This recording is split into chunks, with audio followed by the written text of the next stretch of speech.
Pada suatu hari yang panas di bulan Juli, keluarga Harun baru saja pindah ke rumah baru mereka di sebuah perumahan tua di pinggiran kota.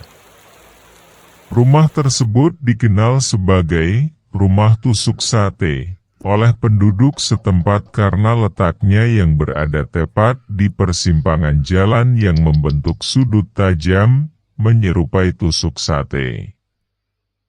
Harun, seorang pria parubaya yang bekerja sebagai dosen, merasa sangat gembira bisa membeli rumah besar dengan harga yang cukup murah.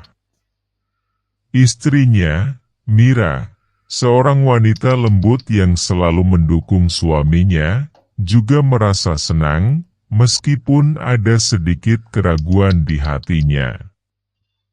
Anak mereka, Anissa, seorang remaja berusia 16 tahun yang gemar menulis cerita horor, merasa sangat antusias untuk menjelajahi rumah baru mereka. Namun, perasaan antusias tersebut mulai menghilang saat mereka mendekati rumah itu. Ada sesuatu yang aneh tentang tempat itu, sesuatu yang tidak bisa dijelaskan dengan kata-kata. Meskipun rumah itu terlihat terawat dengan baik dari luar, ada aura dingin yang mengelilinginya. Saat mereka membuka pintu utama, angin dingin tiba-tiba bertiup dan membawa aroma aneh yang tidak mereka kenali. "Ayo masuk," kata Harun, berusaha menyembunyikan rasa tidak nyaman yang mulai merayapi pikirannya. Di dalam rumah, perabotan tua masih tertinggal, seperti menunjukkan sejarah panjang yang pernah dimiliki rumah itu. Anissa langsung menuju ke lantai atas, berharap menemukan kamar yang bisa dia klaim sebagai miliknya. Di sudut lorong, dia melihat sebuah pintu tua yang tampak berbeda dari yang lain. Tertarik, dia mencoba membuka pintu itu, namun terkunci. Malam pertama mereka di rumah itu diisi dengan hiruk-pikuk merapikan barang-barang dan mencoba membuat tempat itu terasa seperti rumah. Saat malam semakin larut, rasa lelah mulai menguasai mereka. Namun, ketenangan malam segera dipecahkan oleh suara langkah kaki berat di lantai atas. Harun dan Mira berpikir itu mungkin Anissa, namun saat mereka mengecek kamarnya, Anissa sudah tertidur lelap. Barangkali suara kayu yang memuai, pikir Harun, mencoba menenangkan diri. Namun, ketidaknyamanan itu terus menghantuinya hingga dia tertidur. Hari-hari berlalu dan keluarga Harun mulai terbiasa dengan kehidupan di rumah baru mereka. Namun, Anissa merasa ada sesuatu yang tidak beres. Dia sering merasa seperti diawasi, terutama saat berada di dekat pintu tua di lantai atas. Rasa penasarannya semakin kuat. Dan suatu malam dia memutuskan untuk mencoba membuka pintu itu lagi. Dengan menggunakan klip kertas, dia mencoba membuka kunci pintu itu. Setelah beberapa menit, terdengar bunyi klik dan pintu itu terbuka. Di balik pintu, dia menemukan sebuah ruangan kecil yang tampak seperti kamar tidur lama. Di sudut ruangan, ada sebuah cermin besar yang tampak sudah berumur ratusan tahun. Saat Anissa mendekati cermin itu, bayangannya tampak kabur dan aneh. Dia merasakan hawa dingin yang menyelimuti ruangan, membuat bulu kuduknya merinding. Tiba-tiba, bayangan di cermin berubah. Dia melihat sosok wanita bergaun putih berdiri di belakangnya. Terkejut, Anissa berbalik, namun tidak ada siapa-siapa di sana. Dengan cepat, dia menutup pintu dan berlari ke kamarnya, berusaha meyakinkan dirinya bahwa itu hanya imajinasinya. Namun, setiap kali dia mencoba tidur, bayangan wanita itu terus menghantui pikirannya. Merasa terganggu dengan apa yang dia alami, Anissa mulai mencari tahu tentang sejarah rumah itu. Dia mengunjungi perpustakaan kota dan menemukan beberapa artikel lama tentang rumah tersebut. Ternyata, rumah itu pernah dihuni oleh seorang wanita bernama Sari, yang tewas secara misterius di dalam rumah itu bertahun-tahun yang lalu. Menurut cerita, Sari adalah seorang penyendiri yang dikenal memiliki kemampuan supranatural.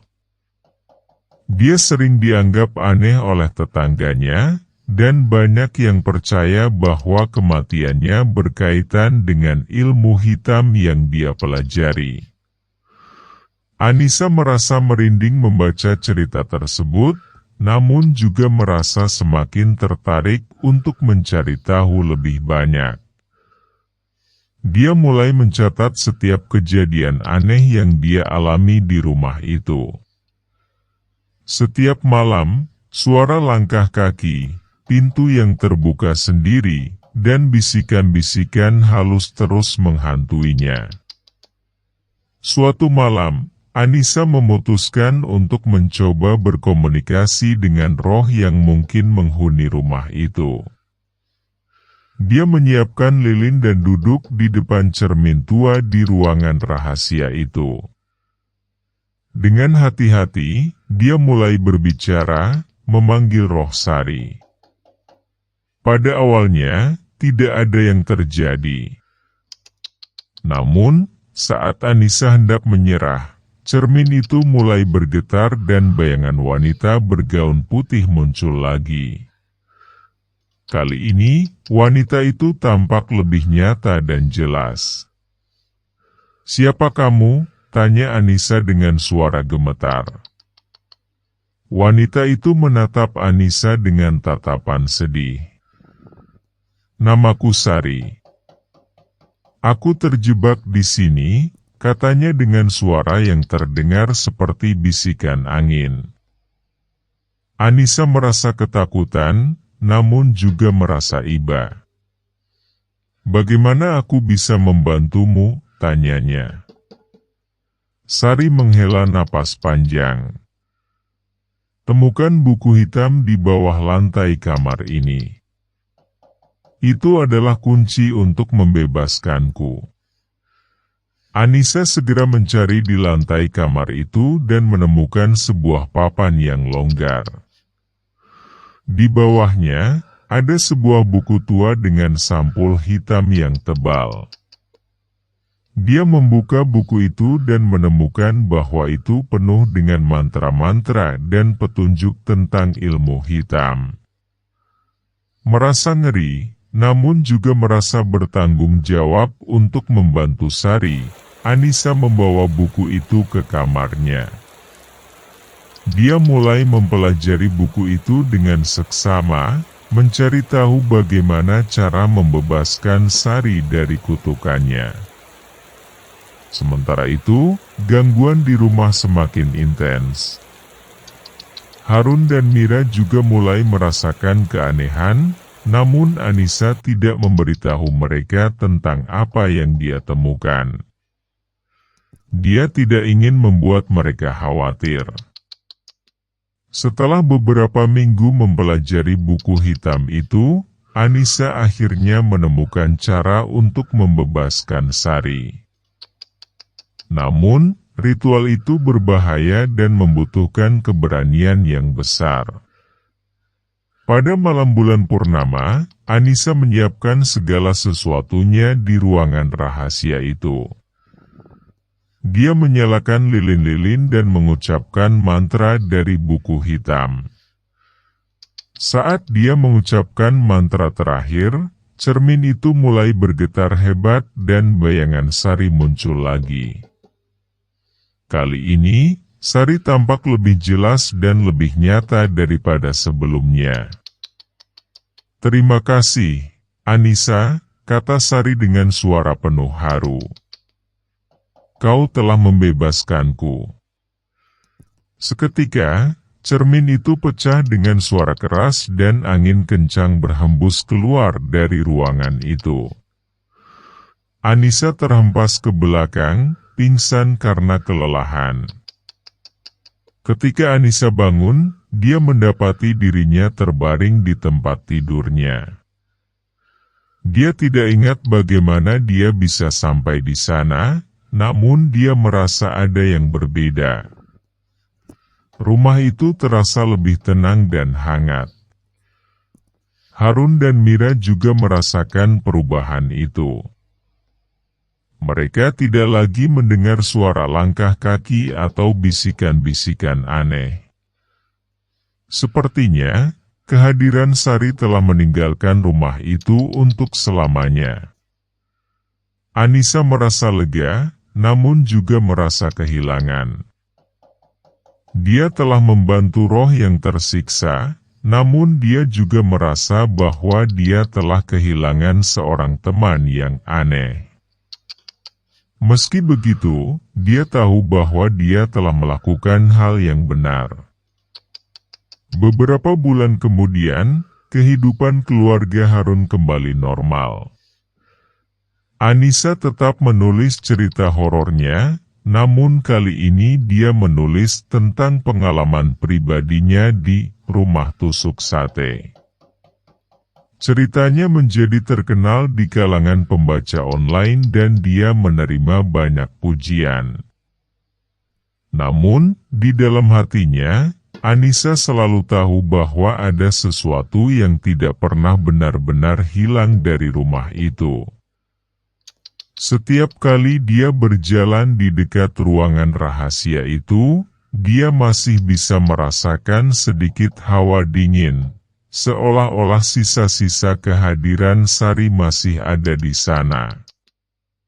Tapi dia tidak takut lagi. Dia tahu bahwa dia telah melakukan sesuatu yang baik dan bahwa rumah itu sekarang adalah tempat yang lebih damai. Keluarga Harun telah menemukan rumah baru mereka, dan meskipun rumah itu penuh dengan sejarah gelap, mereka telah berhasil mengubahnya menjadi tempat yang penuh dengan cinta dan kebahagiaan. Sekian dan terima kasih Tenda Horores. Sampai jumpa lagi di Tenda Horor episode selanjutnya. Jangan lupa like, comment, dan subscribe channel Bang Cepar 7.